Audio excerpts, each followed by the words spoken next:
Fog clung to the early morning streets of Harbor's Edge. Elena Vargas sat alone in her cluttered attic apartment, surrounded by stacks of old notebooks, flickering computer screens, and scattered papers. She had grown up as the daughter of a small-town detective and had learned early on that the truth often hides in plain sight, waiting for someone patient enough to uncover it. For years, she had poured her soul into Whispers of the Bay, a gritty true crime podcast that dissected local mysteries with raw honesty. It had been her life, her passion, and her pride until Marcus Hawley arrived. Marcus was a slick-talking newcomer with a knack for showmanship, and 2 years ago, he edged her out of the show she had built from scratch. He rebranded it as his own, convincing sponsors that her methodical approach was too dry for the masses. The story did not begin with betrayal. It unfolded slowly, like the tide creeping in. Elena had first noticed discrepancies months after their split. Episodes she had scripted appeared under Marcus's name. Listener donations had been funneled into his personal ventures, and whispers from old contacts revealed how he twisted her meticulous research into sensational clickbait. She could have reacted with anger, but instead she felt the deep, methodical pull of justice. She began a private investigation, digging late into the nights, cross-referencing emails, piecing together financial trails. What she discovered was not just theft, it was a carefully orchestrated web of deceit. Marcus had forged partnership documents early on, burying Elena's founding role in layers of legal jargon to secure solo control of the show.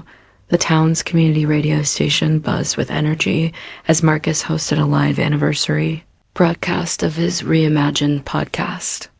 The modest brick studio overlooked the choppy sea, filled with local fans and a handful of online streamers. Marcus leaned into the microphone, his voice smooth and polished, a confident grin plastered on his face. 2 years ago, I turned this little show into a phenomenon, he said. His guest, a retired archivist, nodded along, oblivious to the storm brewing outside of the cameras. Miles away, Elena hovered over her keyboard, not driven by revenge, but by the need to set the record straight for herself and for the stories they had once honored together. She initiated a carefully coded script designed to hijack the live broadcast's feed. It was not meant to destroy Marcus, but to insert irrefutable evidence into the stream. A surgical strike built from years of skill and patience. In the studio, the screens flickered unexpectedly. Pop-up windows invaded the live stream, scanned. Contracts bearing Elena's signature as the original creator, timestamps proving her ideas predated Marcus's involvement, and bank statements revealing siphoned funds meant for community outreach.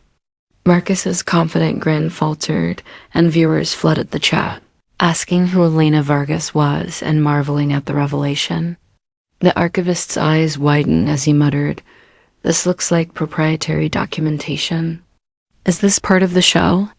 Elena's calm narration echoed through the speakers. "I didn't build this for glory," she said. "I built it for truth.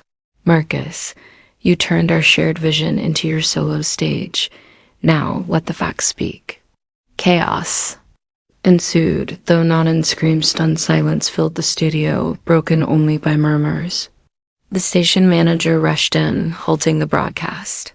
Elena watched from her apartment, feeling not triumph but release. She had not stormed the studio. She had let the evidence speak for itself. In the following days, the town's media ethics board launched an official inquiry, unraveling Marcus's carefully constructed facade. Sponsors pulled out, citing fraud. Marcus, stripped of his platform, faced no jail time, but was required to repay diverted funds through community service and mentoring young creators in ethical storytelling. His ego shattered. He was forced to confront the shortcuts and manipulations that had led him here. For Elena, justice came in waves. She regained control of the podcast and reimagined it as echoes of integrity, focusing on collaborative investigations and listener participation. Subscriptions soared, not because of scandal, but because of her authentic voice. On a quiet evening, standing on the rocky shore, she watched the sunset paint the waves gold and felt a profound sense of clarity.